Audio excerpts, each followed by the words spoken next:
여러분 들어보셨나요? 세 자리 숫자로만 불렸던 이름 대한민국 317사업단. 지금으로부터 정확히 20년 전 한반도의 남쪽 끝 아무 표식도 없는 해안 기지에서 한나라의 운명을 바꿀 실험이 진행되고 있었습니다. 당시 세계의 전략가들이 이렇게 말했죠. 한국이 핵추진 잠수함 기술을 손에 넣는 순간 태평양의 질서는 끝난다. 어떤 수단을 써서라도 막아야 한다. 그렇게 서류는 봉인되었고 연구원들의 이름은 기록에서 사라졌습니다. 하지만 그들은 멈추지 않았습니다. 20년간 침묵 끝에 그 신호가 다시 깨어나고 있습니다. 바다가 다시 한국의 이름을 부르고 있습니다. 지금 시작합니다. 저는 존 헤이든입니다. 미국 국방부 소속 선임 해양기술연구위원이죠. 60년 인생에서 35년을 해양무기 체계 연구에 바쳤습니다. 잠수함 탐지 시스템, 음향 추적 기술, 심해 전술 분석. 제 인생은 바다 및 세계와 함께였습니다. 이제 은퇴를 석 달 앞두고 있었습니다. 2025년 4월 12일 새벽 3시, 마지막 야간 근무였죠. 평범한 야간 당직이 될 거라 생각했습니다. 하지만 그날 밤은 달랐습니다. 미 해군 작전 통제실에 붉은 경보등이 번쩍였습니다. 러시아 전략 핵잠수함 보레이급, 동해 인근 해역에서 실종, 통신병의 목소리가 떨렸습니다. 회의실 공기가 순식간에 얼어붙었죠. 저는 그때 커피잔을 들고 있었습니다. 손이 멈췄습니다. 핵잠수함 실종이라니 이건 단순한 사고가 아니었습니다. 핵시민, 핵잠수함이 뭔지 아십니까? 물속 깊은 곳에서 몇 달씩 숨어 다니며 핵미사일을 쏠 수 있는 무기입니다. 소리도 없고 흔적도 없습니다. 디젤 잠수함은 사흘이면 수면 위로 올라와야 하지만 핵잠수함은 다릅니다. 원자로가 심장처럼 뛰며 몇 달이고 바다 밑에 숨어 있을 수 있죠. 문제는 위치를 모른다는 겁니다. 어디에 있는지, 무엇을 하고 있는지, 언제 미사일을 쏠지 아무도 모릅니다. 그래서 바닷속의 유령이라 부르죠. 특히 러시아 보레이급은 잠수함 발사 탄도미사일을 16발이나 탑재하고 있습니다. 핵탄두를 실은 미사일이죠. 동해에서 한 발만 쏘면 한반도는 물론이고 일본, 괌, 심지어 미국 서부까지 닿습니다. 이게 사라졌다는 겁니까? 모니터 앞에 장교들이 모여들었습니다. 지도 위에 붉은 점 하나가 깜빡이다 사라졌습니다. 마지막 탐지 지점이었죠. 최종 신호는 6시간 전입니다. 금한 분석관이 보고했습니다. 그 이후론 음파 반응도 열 신호도 없습니다. 회의실이 술렁였습니다. 네이에나운 테크미나니시스. 6시간이면 그 잠수함은 이미 수백 킬로미터를 이동했을 겁니다. 방향도 속도도 깊이도 모릅니다. 맞아. 위성 감시망 가동하십시오. 지휘관이 명령했습니다. 일본 해상자위대와도 연결하세요. 모든 탐지 장비를 동원합니다. 저는 조용히 모니터를 바라봤습니다. 화면 속엔 동해 전체가 펼쳐져 있었죠. 넓고 깊고 어두운 바다였습니다. 핵잠수함을 찾는다는 건 바다에서 그림자를 찾는 일입니다. 음파를 쏴도 반사되지 않습니다. 저고의 선을 비춰도 보이지 않습니다. 수심 300m 아래로 내려가면 빛조차 닿지 않죠. 그래서 보통 12시간, 24시간, 때로는 며칠이 걸립니다. 시간이 흘렀습니다. 3시간, 6시간, 9시간, 아무 반응이 없었습니다. 미국의 최첨단 소나 시스템도 일본의 P3 초계기도 아무것도 잡지 못했습니다. 어떻게 이럴 수가 있습니까? 젊은 장교가 답답해하며 물었습니다. 우리 장비가 세계 최고 아닙니까? 맞습니다. 미국의 해양 탐지 기술은 세계 최강입니다. 하지만 바다는 넓고 핵잠수함은 조용합니다. 그게 현실이었죠. 12시간이 지났습니다. 여전히 아무것도 잡히지 않았습니다. 회의실 분위기가 무거워졌습니다. 이러다 48시간 넘기면 완전히 놓칩니다. 한 참모가 낮게 말했습니다. 그럼 그 잠수함은 태평양 어디든 갈 수 있습니다. 정적이 흘렀습니다. 그때였습니다. 통신병이 헤드셋을 붙잡고 외쳤습니다. 한국 해군으로부터 긴급 통신입니다. 모두의 시선이 그에게 쏠렸습니다. 한국 해군 KSSN 안중근함이 동일 해역에서 반향파를 감지했다고 합니다. 순간 회의실이 얼어붙었습니다. 한국이라고요? 저도 놀랐습니다. 한국 해군이 러시아 핵잠수함을 찾았다는 겁니까? 좌표 확인됐습니까? 지휘관이 다급히 물었습니다. 동해북이 38도, 동경 131도 해역입니다. 수심 약 180m. 통신병이 떨리는 목소리로 보고했습니다. 지도 위에 새로운 점 하나가 찍혔습니다. 한국 국기 표시와 함께 KSSN 안중근함 탐지 신호 확인 문구가 떴습니다. 정밀도는 어떻습니까? 98.7%입니다. 99.7%. 거의 확실하다는 뜻이었습니다. 한 장교가 황급히 물었습니다. 탐지까지 걸린 시간은 얼마입니까? 통신병이 화면을 확인하고 대답했습니다. 17분입니다. 정적이 흘렀습니다. 회의실 안 모든 사람이 그 숫자를 되뇌었습니다. 말이 됩니까?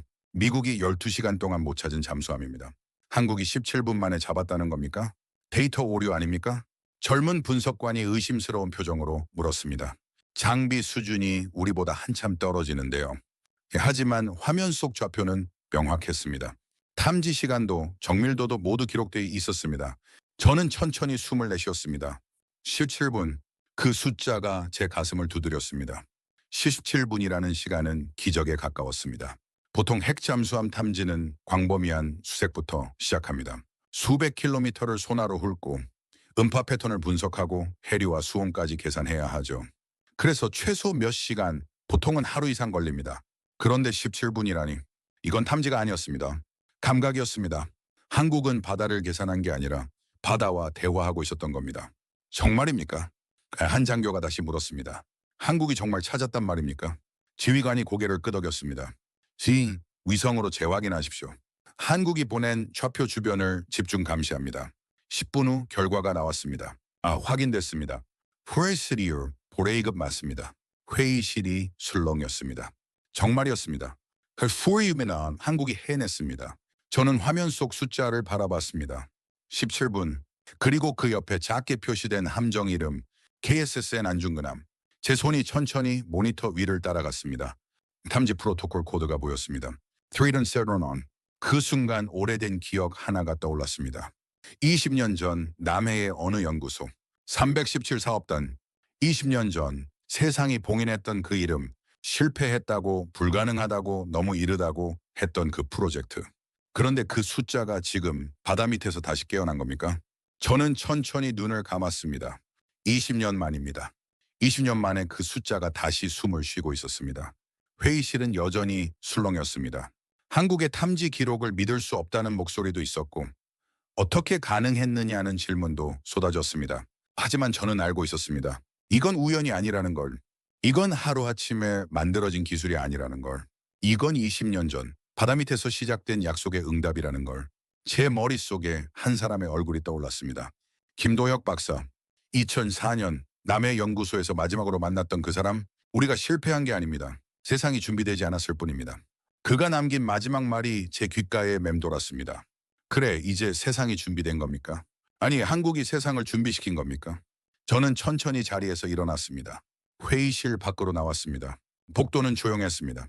창밖으로 워싱턴의 야경이 보였습니다. 어둠 속에 불빛들이 반짝였죠. 하지만 제 눈엔 다른 풍경이 보였습니다. 20년 전 남해의 폭풍우, 번쩍이는 용접 불꽃, 그리고 밤새 꺼지지 않던 연구소의 불빛. 조용히, 그러나 빠르게. 그 말이 다시 들렸습니다. 바다는 기억하고 있었습니다. 317의 이름을, 그 약속을, 그리고 20년 만에 그 약속에 응답한 겁니다. 17분이라는 기적으로. 다음 날 아침 저는 DRI 본부 회의실에 앉아 있었습니다. 조명은 차가운 파란빛이었고 대형 스크린엔 어젯밤 한국 해군의 탐지 기록이 떠 있었죠. 젊은 분석관들이 하나둘 자리를 채웠습니다. 다들 밤새 보고서를 읽었을 겁니다. 표정이 그리 밝지 않았죠. 미국이 12시간 동안 찾지 못한 러시아 핵잠수함을 한국이 17분 만에 찾았다는 사실. 그게 그들의 자존심을 건드렸던 모양입니다. 회의가 시작되자 팔짱을 낀 한 분석관이 먼저 입을 열었습니다. 한국이 이렇게 정확할 리 없습니다. 데이터 오류일 겁니다. 그의 목소리엔 확신이 담겨 있었죠. 장비 수준이 우리보다 열세인데 어떻게 17분 만에 핵잠수함을 찾습니까? 다른 직원이 고개를 끄덕이며 거들었습니다. 맞습니다. 들러문, 일본도 핵잠 탐지는 아직 불가능하다고 하지 않습니까? 기술력으론 일본이 훨씬 앞서 있는데요. 일본이라는 이름이 나오자 회의실 분위기가 미묘하게 바뀌었습니다. 모두가 일본을 기술 강국으로 인정하고 있었으니까요. 실제로 일본의 조선업은 세계적입니다. 정밀도, 품질, 시스템 모두 완벽에 가깝죠. 미국도 그들의 기술력을 높이 평가하고 있었습니다. 스크린이 바뀌더니 일본 조선소 영상이 나타났습니다. 반짝이는 은빛 설비들, 규칙적으로 움직이는 로봇팔들, 한치의 먼지도 없는 작업장. 모든 게 질서정연했습니다. 기계음조차 리듬감 있게 들렸죠.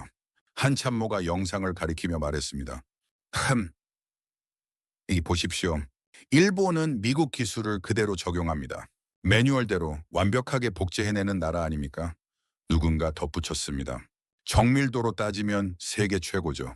한국이 그걸 뛰어넘는다는 건 통계적으로 말이 안 됩니다. 저는 한참 동안 아무 말도 하지 않았습니다. 그저 화면 속 일본 조선소를 바라보고 있었죠. 네, 완벽했습니다. 하지만 뭔가 부족했습니다. 뭐가 부족한지는 저도 정확히 말할 수 없었지만 그 완벽함 속에 뭔가 빠진 게 있었습니다. 젊은 장교 하나가 조심스럽게 물었습니다. 박사님은 어떻게 생각하십니까? 한국의 탐지 기록이 정확하다고 보십니까? 모두의 시선이 제게 쏠렸습니다. 저는 천천히 안경을 벗고 그들의 얼굴을 하나하나 바라봤습니다.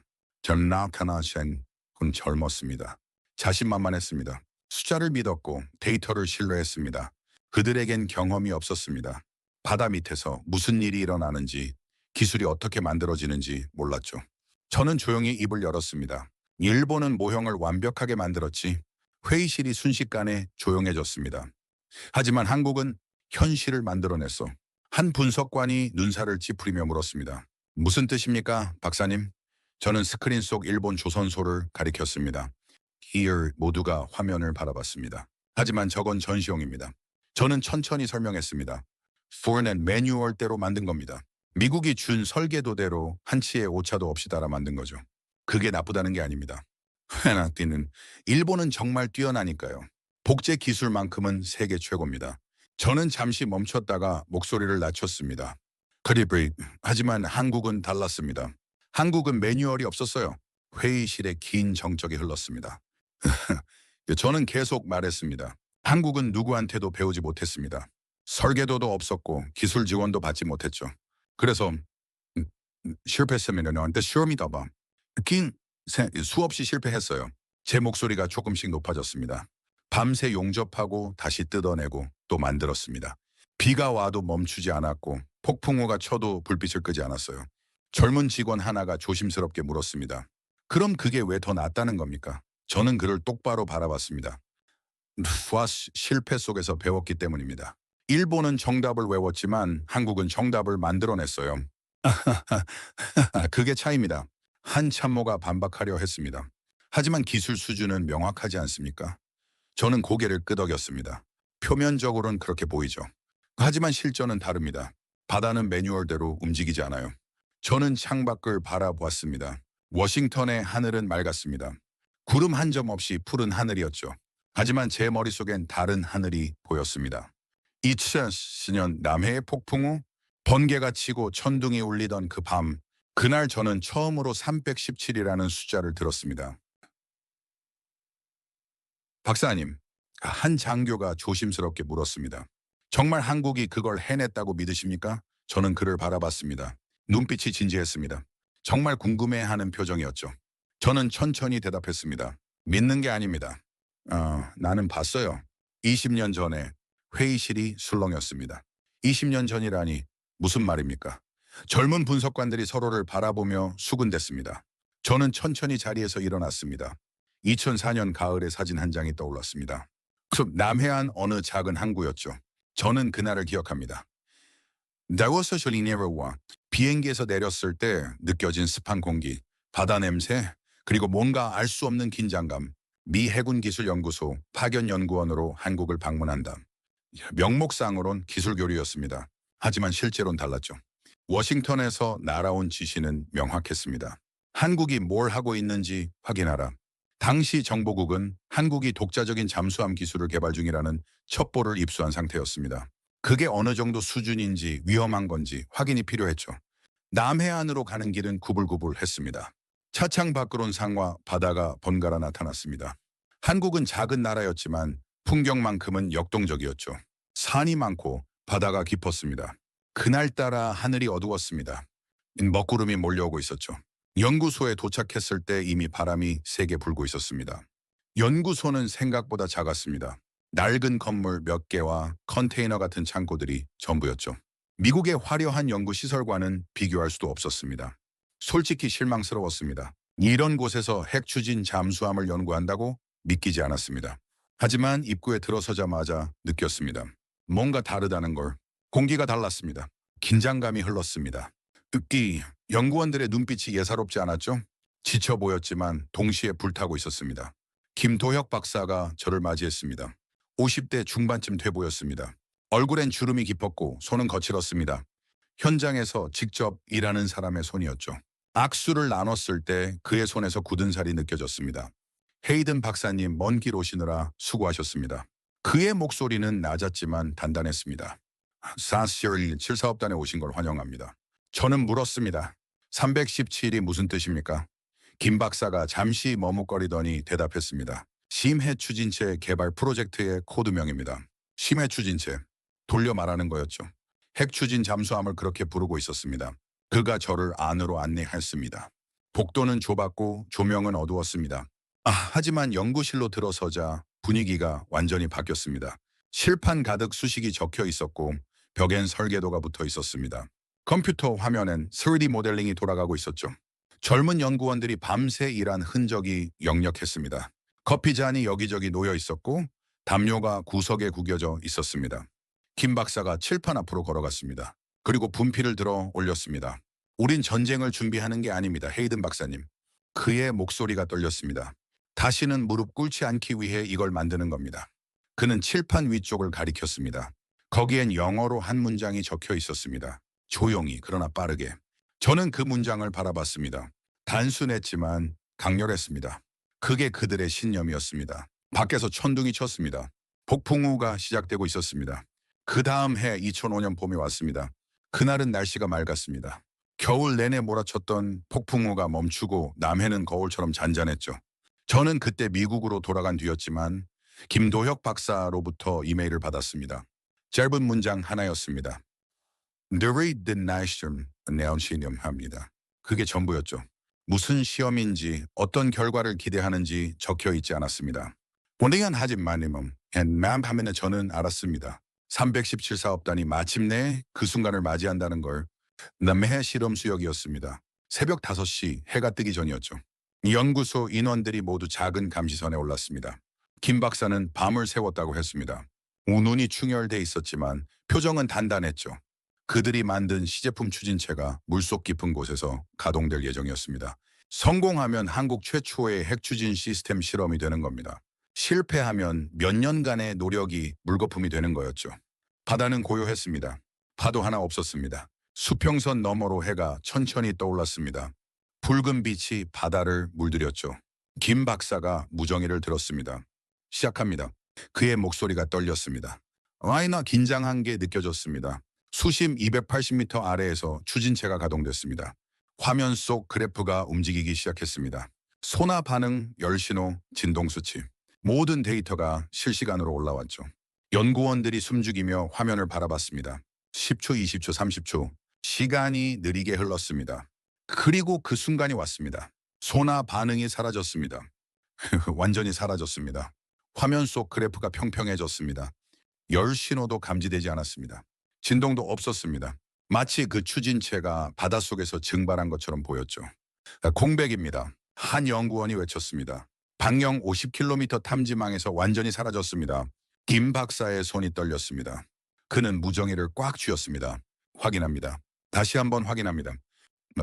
목소리가 갈라졌습니다. 다른 연구원이 재확인했습니다. 맞습니다, 박사님. 완벽한 은폐입니다. 소음 0.3dB 이하, 열 방출 제로, 진동 감지 불가. 침묵이 흘렀습니다. 그리고 감시선 위에서 환호성이 터져 나왔습니다. 연구원들이 서로를 껴안았습니다. 누군가 울고 있었습니다. 김 박사는 그 자리에 선 채로 바다를 바라봤습니다. 그의 눈에 눈물이 맺혔습니다. 우리가 해냈습니다. 정말로 해냈어요. 그의 목소리는 떨렸지만 확신에 차 있었습니다. 저는 나중에 그 영상을 봤습니다. 김 박사가 보내준 거였죠? 화면 속에서 연구원들이 웃고 울고 환호하는 모습이 보였습니다. 그들의 얼굴엔 몇 년간의 고통이, 밤샘 작업의 흔적이, 실패의 상처가 모두 새겨져 있었습니다. 하지만 그 순간만큼은 모든 게 보상받는 것처럼 보였죠. 바다가 그들의 함성을 삼켰습니다. 누구도 듣지 못했습니다. 하지만 바다는 분명히 기억했습니다. 그날 저녁 저는 김 박사에게 축하 메일을 보냈습니다. 성공을 축하합니다. 당신들은 불가능을 해냈습니다. 그가 답장을 보냈습니다. 이제 시작입니다. 헤이든 박사님. 우린 세상에 증명할 겁니다. 저는 그 메일을 읽으며 묘한 불안감을 느꼈습니다. 세상에 증명한다는 게 무슨 뜻일까요? 한국은 아직 준비되지 않았습니다. 세계도 준비되지 않았죠. 그리고 그날 밤 제 예감은 현실이 됐습니다. 워싱턴으로 긴급 전문이 날아들었습니다. 국제원자력기구 IAEA였습니다. 한국의 핵추진 관련 의혹 조사 요청, 비핵화 체제에 대한 위반 가능성. 저는 그 보고서를 받고 온몸이 차갑게 식는 걸 느꼈습니다. 누군가 정보를 흘렸습니다. 한국의 실험이 외부에 알려진 겁니다. 같은 시각 일본 언론이 보도를 시작했습니다. 한국 잠수함 핵기술 몰래 개발 중? 기사는 삽시간에 퍼졌습니다. CNN이 받았었고 BBC가 따라갔습니다. 국제 여론이 순식간에 요동쳤죠. 한국이 비밀리에 군사용 핵기술을 개발하고 있다는 의혹이었습니다. 저는 그날 밤 잠을 이루지 못했습니다. 김 박사의 얼굴이 떠올랐습니다. 그가 바다를 바라보며 울던 모습, 우리가 해냈습니다. 라고 말하던 그 목소리. 그런데 이제 그 모든 게 무너질 수도 있었습니다. 다음 날 아침 미국 국방부 긴급 회의가 소집됐습니다. 트위터부 회의. 저도 참석했습니다. 회의실은 차가웠습니다. 한 장군이 단호하게 말했습니다. 한반도의 비핵화는 1953년 체제의 핵심 원칙입니다. 한국이 이를 어기면 일본도 움직입니다. 동북아 전체가 흔들립니다. 다른 참모가 덧붙였습니다. 일본이 반발하면 미일 체제도 위험합니다. 한국의 독자 핵잠은 동맹에 금이 가는 일입니다. 저는 아무 말도 하지 못했습니다. 그저 회의 테이블을 바라보고 있을 뿐이었죠. 제 머릿속엔 김 박사의 말이 맴돌았습니다. 우린 전쟁을 준비하는 게 아닙니다. 다시는 무릎 꿇지 않기 위해 이걸 만드는 겁니다. 하지만 워싱턴의 논리는 달랐습니다. 동맹이 우선이었습니다. 안정이 중요했습니다. 한국의 꿈은 위험 요소였죠. 며칠 후 한국 정부의 압박이 들어갔습니다. IAEA 조사단이 파견됐고 미국은 외교 채널을 통해 압력을 넣었습니다. 일본은 공식 항의를 표명했죠. 한국은 궁지에 몰렸습니다. 결국 한국 정부는 결정을 내렸습니다. 317 사업단을 에너지 연구로 위장 전환한 뒤 사실상 해체한다는 거였습니다. 저는 그 소식을 듣고 김 박사에게 전화를 걸었습니다. 그는 한참 동안 아무 말이 없었습니다. 그리고 낮게 말했습니다. 뒤가 알고 있습니다. 시니케님, 목소리가 텅 비어 있었죠. 이제 짐을 싸야 합니다. 저는 할 말을 찾지 못했습니다. 미안합니다라는 말조차 입 밖으로 나오지 않았죠. 며칠 후 김 박사로부터 마지막 메일이 왔습니다. 사진 한 장이 첨부돼 있었습니다. 연구소 앞에 선 연구원들이었습니다. 그들은 서로를 껴안고 있었습니다. 울고 있는 사람도 있었고 미소 짓는 사람도 있었습니다. 김 박사는 가운데 서 있었습니다.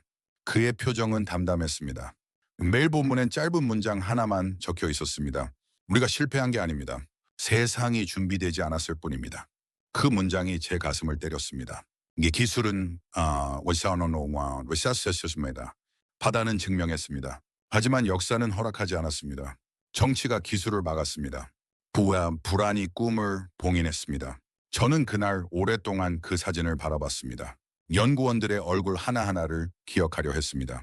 그들의 눈빛을, 그들의 손을, 그들이 바다에 남긴 흔적을 잊지 않으려 했습니다. 317 사업단은 그렇게 역사 속으로 사라졌습니다. 다시 2025년 현재 회의실에서 저는 20년 전 이야기를 마치고 잠시 말을 멈췄습니다. 젊은 분석관들은 여전히 제 이야기에 빠져 있었습니다. 하지만 한 직원이 조심스럽게 손을 들었습니다.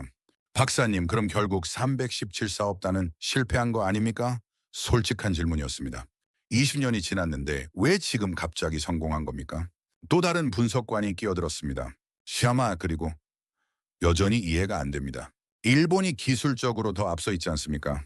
왜 미국은 일본이 아닌 한국을 선택한 겁니까? 회의실이 다시 술렁였습니다. 그들의 의문은 당연했습니다. 일본은 세계적인 기술 강국이니까요. 미국에 가장 가까운 동맹국이기도 했죠. 저는 천천히 안경을 벗고 렌즈를 닦았습니다. 그리고 조용히 말했습니다.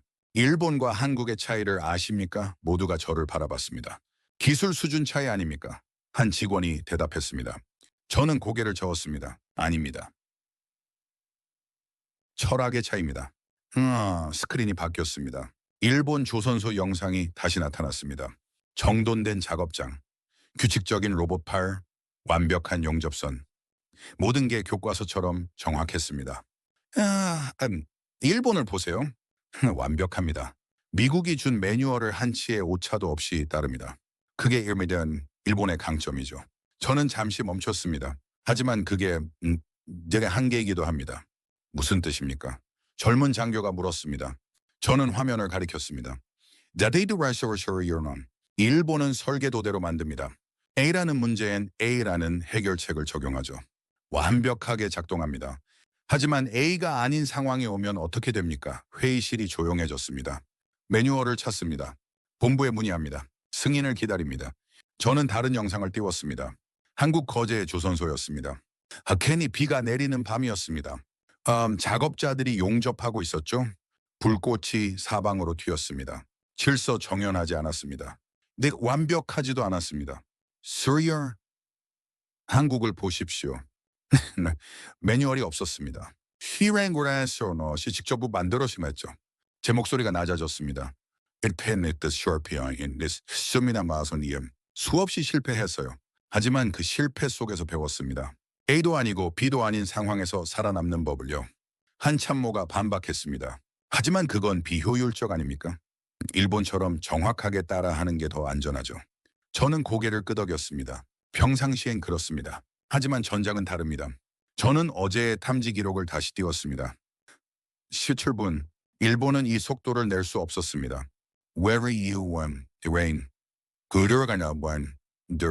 회의실이 고요했습니다. 저는 천천히 설명했습니다. 다음, 일본 잠수함은 완벽합니다. 소음이 적고 시스템이 정교하죠. 하지만 그건 통제된 환경에서의 완벽함입니다. 하나세인, 저는 지도를 가리켰습니다. 동해를 보십시오. 섬에 나오면 수심이 들쭉날쭉합니다. 해류가 복잡합니다. 수온도 불규칙하죠. 매뉴얼대로 움직일 수 있는 바다가 아닙니다. 그럼 한국은? 누군가 물었습니다. 한국은 그 불규칙함 속에서 자랐습니다. 저는 단호하게 말했습니다. 매뉴얼이 없었으니까 바다 자체를 읽는 법을 배웠죠. 계산이 아니라 감각으로 움직입니다. 그게 17분을 만든 겁니다.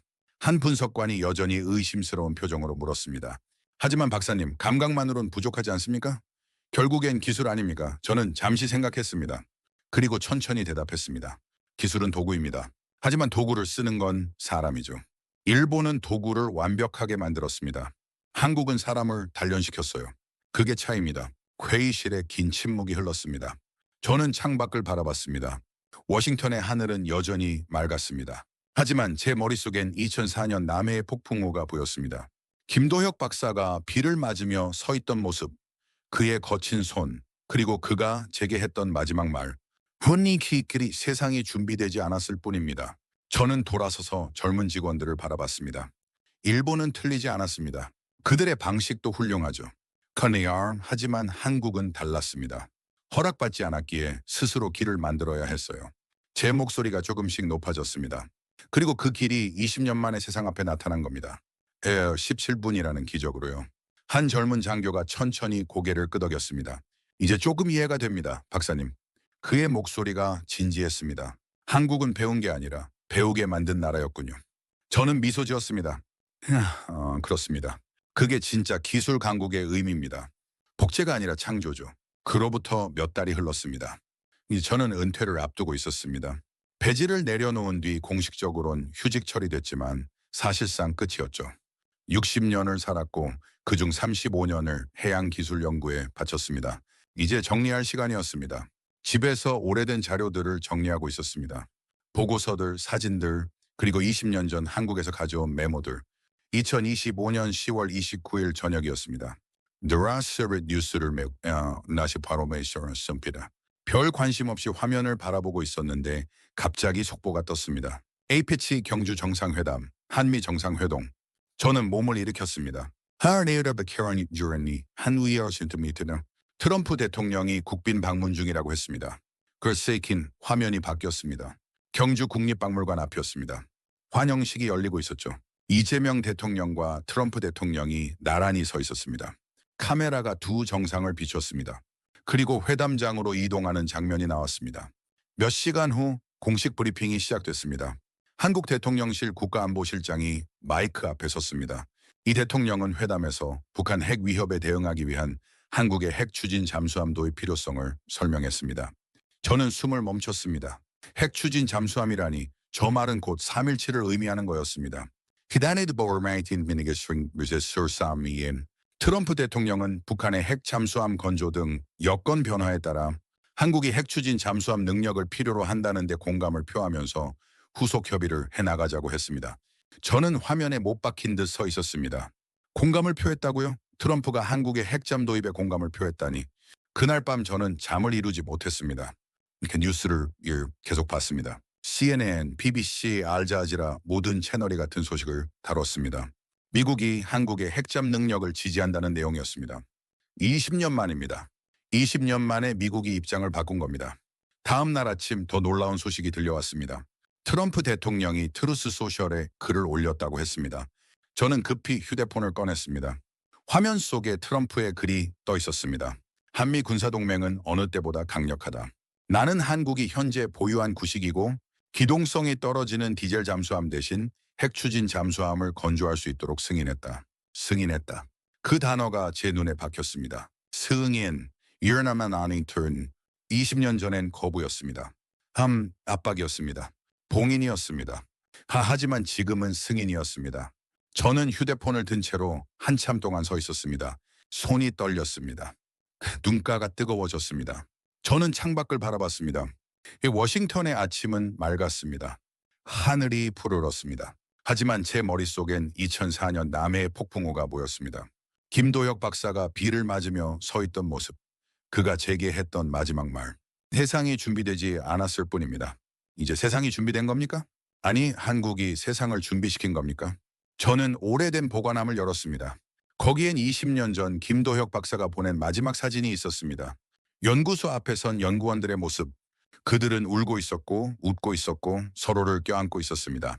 사진 뒤에 적힌 문장이 보였습니다. 우리가 실패한 게 아닙니다. 세상이 준비되지 않았을 뿐입니다. 저는 그 사진을 가슴에 안았습니다. 박사님, 이제 세상이 준비됐습니다. 제 목소리가 떨렸습니다. 20년 만에 드디어 준비됐어요. 하여튼 눈물이 흘렀습니다. 10년을 살며 많은 순간들을 봤지만 이 순간만큼 감격스러운 적은 없었습니다. 뉴스는 계속 흘러나왔습니다. 한국 언론은 환호했고 국제사회는 놀라워했습니다. 일본도 공식 논평을 냈지만 이번엔 반발이 아니었습니다. 한미 동맹의 결정을 존중한다는 신중한 입장이었죠. 20년 전과는 완전히 달랐습니다. 저는 책상 서랍을 열었습니다. 거기엔 317 사업단 보고서가 있었습니다. 표지를 쓰다듬었습니다. 우한 너농gen 콘템티르기. 그 문장이 20년 만에 현실이 된 겁니다. 그들은 조용했습니다. 세상이 보지 않을 때도 멈추지 않았습니다. 그리고 빠르게 움직였습니다. 17분이라는 기적으로 세상에 증명했죠. 저는 컴퓨터를 켰습니다. 이메일을 쓰기 시작했습니다. 받는 사람은 한국 국방부였습니다. 제목은 간단했습니다. 야쿠어 축하함합니다도.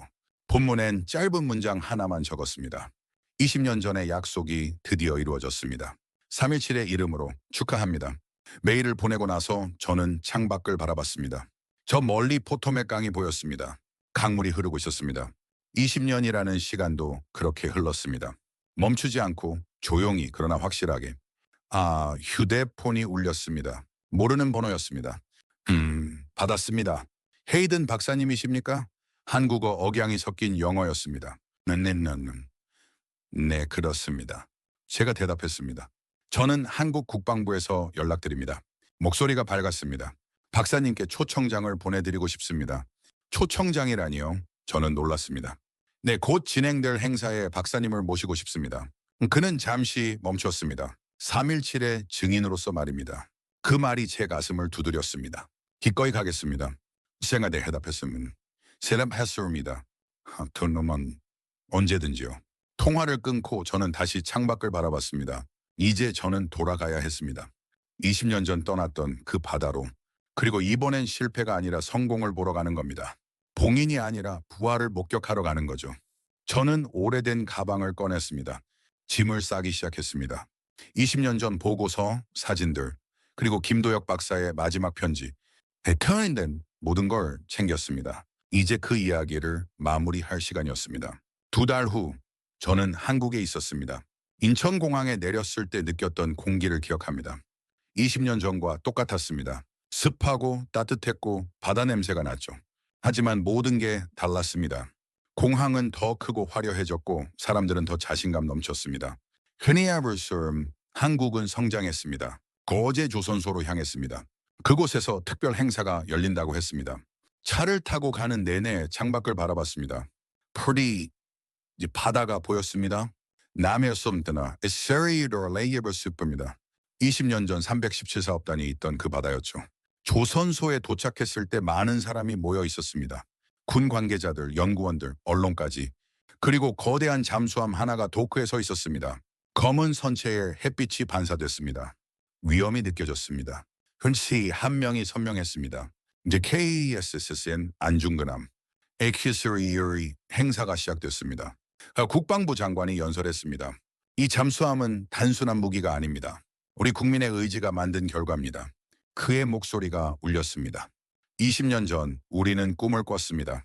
온출가랑 꿈이 현실이 됐습니다. 저는 그 말을 들으며 눈가가 뜨거워지는 걸 느꼈습니다. 20년입니다. 317사업단이 해체된 지 20년 만입니다. 그 꿈이 사라진 게 아니었습니다. 다만 조용히 자라고 있었을 뿐이었죠. 행사가 끝나고 한 연구원이 제게 다가왔습니다. 젊었습니다. 실실 30대쯤 돼 보였습니다. 헤이든 박사님이시죠? 그가 물었습니다. 저는 고개를 끄덕였습니다. 저는 317사업단 2기 연구원입니다. 그가 미소 지었습니다. 김도혁 박사님의 제자였죠. 크마오는 김도혁. 그 이름을 듣는 순간 제 심장이 뛰었습니다. 김 박사님은 제가 조심스럽게 물었습니다. 젊은 연구원이 고개를 저었습니다. 3년 전에 돌아가셨습니다. 저는 숨이 멎는 것 같았습니다. 하지만 박사님이 남기신 자료들이 있었습니다. 그가 가방에서 낡은 노트 하나를 꺼냈습니다. 이게 그중 하나입니다. 노트 표지에 적혀 있었습니다. 저는 그 노트를 받아들었습니다. 손이 떨렸습니다. 첫 페이지를 폈습니다. 김도혁 박사의 송을 씌웠습니다. 언젠가 세상이 준비될 것이다. 그때까지 우리는 조용히 그러나 확실하게 준비해야 한다. 저는 더 이상 참을 수 없었습니다. 눈물이 흘러나왔습니다. 10년을 살며 참았던 모든 감정이 쏟아졌습니다. 젊은 연구원이 제 어깨를 가볍게 두드렸습니다. 박사님 덕분입니다. 20년 전 박사님이 우리를 믿어주셨으니까요. 저는 고개를 들어 안중근함을 바라봤습니다. 검은 선체가 햇빛 아래 빛났습니다. 바다 위에 떠 있었지만 곧 바다 밑으로 내려갈 겁니다. 조용히 그러나 빠르게 아무도 보지 못하는 곳에서 한국을 지킬 겁니다. 하는 와이센 저는 낮게 속삭였습니다. 김 박사님 해냈습니다. 우리가 해냈어요. 바람이 불었습니다. 한때은 바다 냄새가 났습니다. 20년 전 그 냄새와 똑같았습니다. 하지만 베이어스 이번엔 달랐습니다. 이번엔 희망의 냄새였습니다. 317사업단.